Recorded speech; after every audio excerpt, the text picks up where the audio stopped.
Yo, a lot has been happening this week. Erik Ten Hag announced, not even announced, but basically just been given the go ahead that he's still going to be our manager for this season and potentially even signing a 2-year contract. That's what the rumors are. Jumping into the Euros, of course, a lot of talk around the players, who is leaving, who is staying. But yeah, anyway, guys, the Glory Reds, and let's jump straight into it. All right, so before we get started, I don't know if you guys have seen this clip from the ESPN guys, but man, what these guys had to say. Let me roll the clip. Fans are utterly stupid sometimes, aren't they?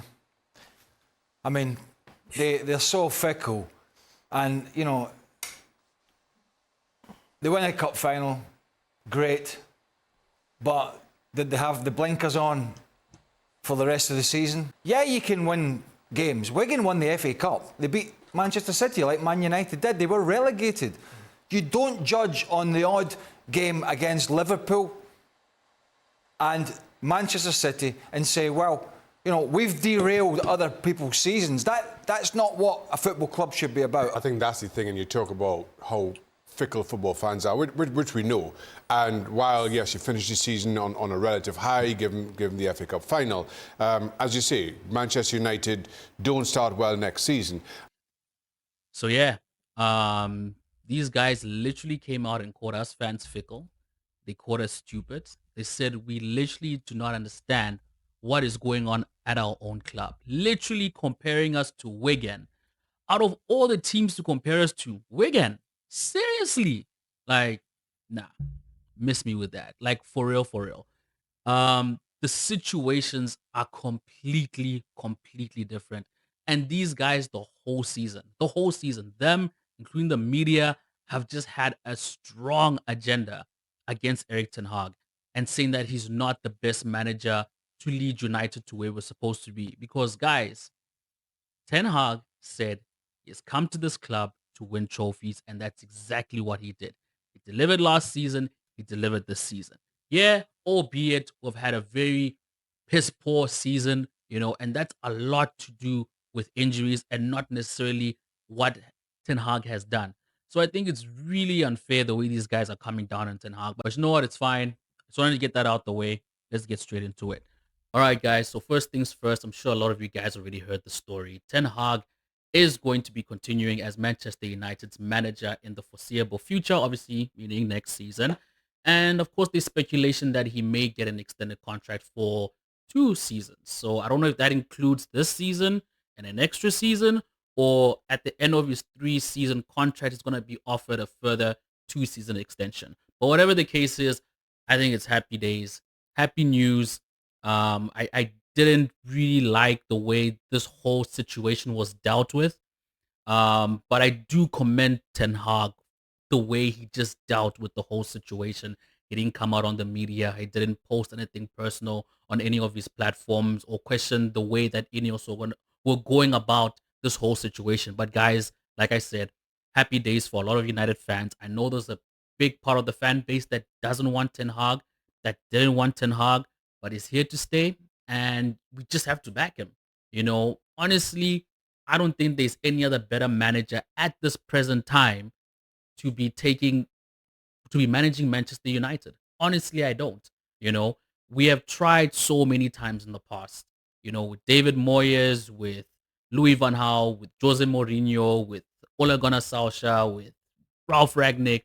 We've just been through a plethora of managers, and for once, I'm actually happy that we've had a bad season and top management has decided that, you know what, we're actually going to keep the manager and we're going to reevaluate the players, who is going to stay, who is going to go. And honestly, I believe that's the best approach so far that we've had.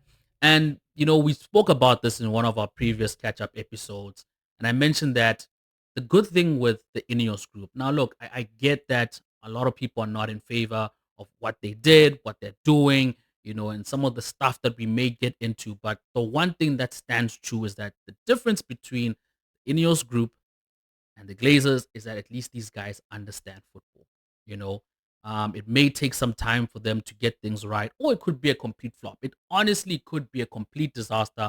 We just have to wait and see. But the one thing that honestly just gives me that assurity is that these guys understand the game.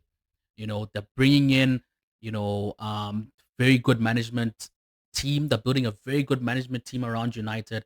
And I honestly believe that these guys are going to spearhead United in the right direction. We may not get there next season or in 2 seasons, but I do honestly believe we're gonna start to see those building blocks, and things are just gradually gonna get better and better and better until we get to a stage where we are finally competing. Hopefully, it doesn't take that long, But like I said, now that we got Erik Ten Hag staying at the club, I definitely see that growth, happening at a very good pace that we can all appreciate. So obviously, what does this mean? Obviously, they came out. Ben recently did a video on the criteria on which the Ineos group are looking at in terms of how they bring in players, and I think also how they're what you call this. Are going to be getting rid of players. So if you guys haven't seen that video, make sure to go check it out. Really good video. But anyway, like I was saying, there's a very strict criteria. They don't want to bring in any like big name superstars. There's a cap on how much they're gonna spend on a player, etc., etc. Obviously, there's a list which is out there. Some of it is just speculative. Some of it are players that Ten Hag has wanted in the past. But the one thing that I really like about this new system is because they're not gonna just look at big name players, they're actually going to look at players in positions that we actually need, and then they're gonna go and look for the best possible fit. So they're not gonna just randomly pick out of a hat and say, "Oh, you know what? This big player's available. Tony Cruz is available. Let's go and get him." When we actually don't even need him for that position, and we don't even need him at all. So yeah, positive things happening. A lot of deadwood that we need to get rid of. One, I just don't see us getting rid of a lot of these players because honestly, United just have a very bad track record of getting rid of players because they come to the club, they get injured, they perform very bad, the valuations just tank completely. So honestly, the only two players at this present time that I know some fan bases are split between them is Jadon Sancho and Mason Greenwood. These are two quality players that a lot of the fan base, want to keep, and they're just some of us who just feel like the time at the club is up and they need to leave.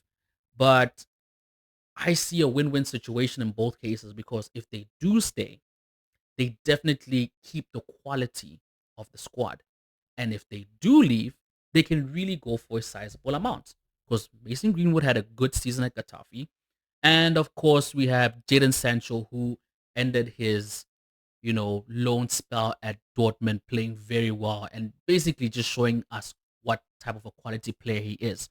So I have no doubt in my mind that we can easily offload both these players for nothing less of a combined fee of 1 million, 100 million, sorry, of 100 million. So I'm definitely seeing something around that price range, and with that cash in hand, tied up with whatever else, whatever budget that we have in the transfer pool, I honestly believe that we can get some good quality players. So I don't see us getting any of the big name players, but I do see us getting in you know, some good talents because I do believe in Ten Hag. I do believe in this system that they're coming up with. Finding all these little gems here and there. To really boost the squad. Second thing is, Ten Hag is really big on the youth, and we've seen this season Alejandro Garnacho, Kobe Mainu coming through, Rasmus Hoyland, Ahmed Diallo. These guys have been an integral part for the squad, majority in the second half of the season. Well, Garnacho throughout the season, but when you look at the likes of Kobe Mainu, really changed the way we play in the midfield. Really had a huge impact. I mean, his contribution to the squad literally earned him a call up into the England team for the Euros, which I just think it's ridiculous. It's so, you know, I don't even, I'm literally lost for words, But he did well. He did well, and those guys, continue to be developed under Erik Ten Hag. I just see is really gonna be a very good move for us in the near future. Unfortunately, there's some players like Omari Forson. who's looking to leave Manchester United. It would be very unfortunate if he does. But with that being said, I'm really glad that they're taking this sort of like Arsenal approach of building this young, talented squad that they want to develop over the next probably 5 to 10 years.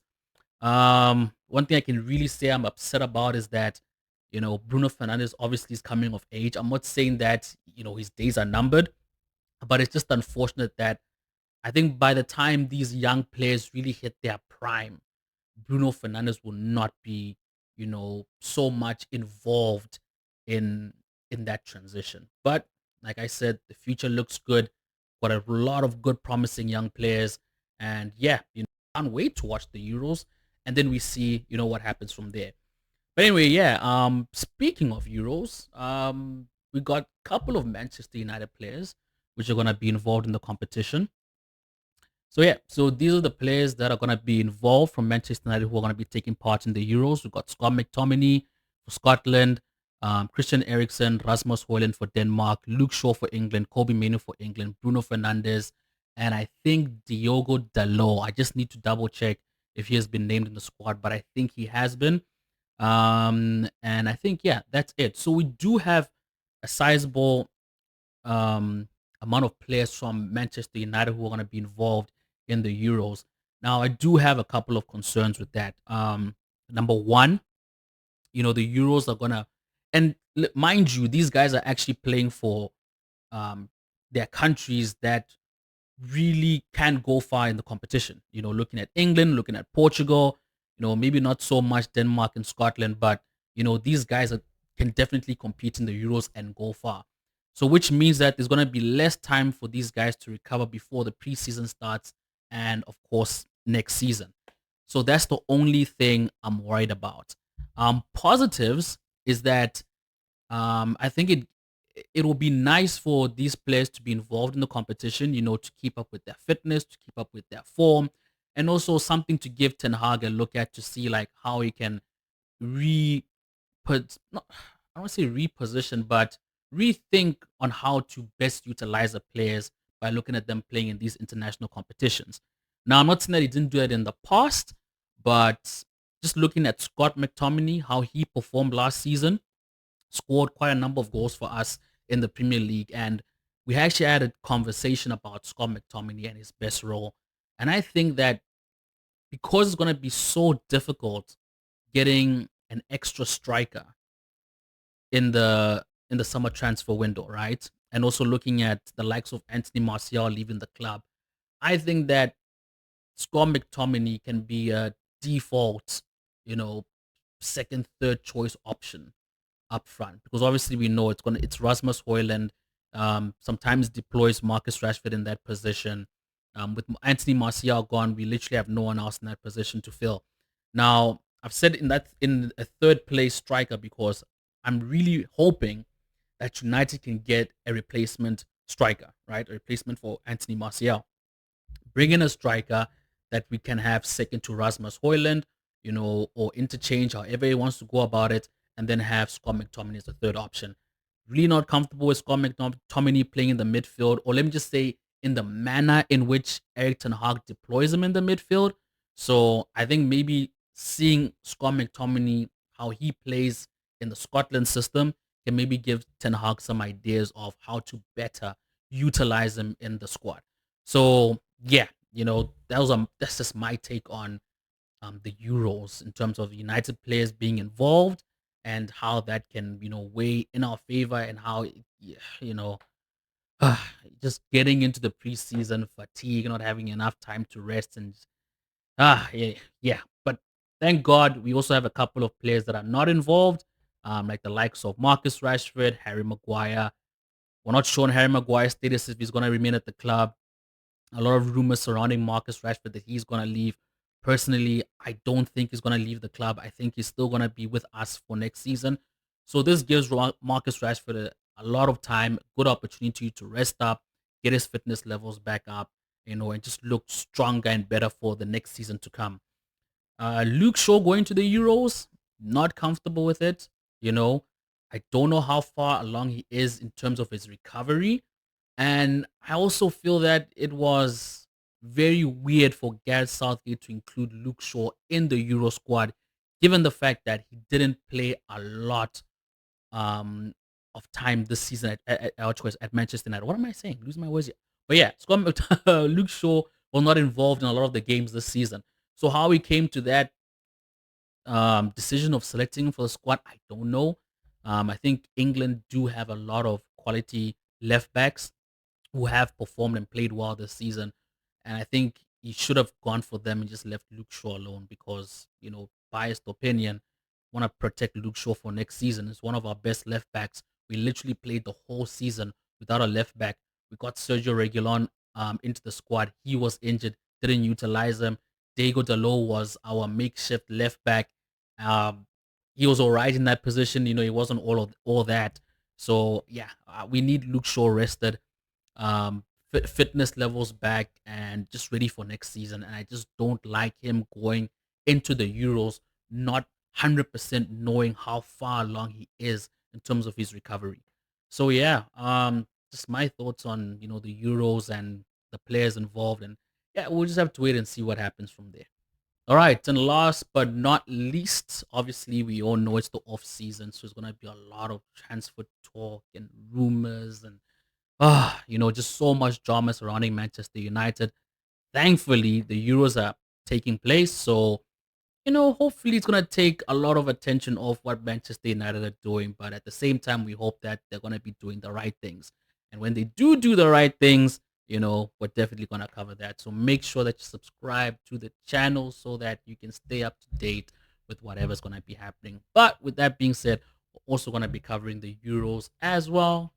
Making some bets here and there between us, try to make some ching ching jada jada. But yeah, we're definitely not gonna be sharing any tips and advice. That's just on your own, prerogative. But yeah, we're just gonna be doing what we're doing. So you know where to catch us. We're here. Deuces.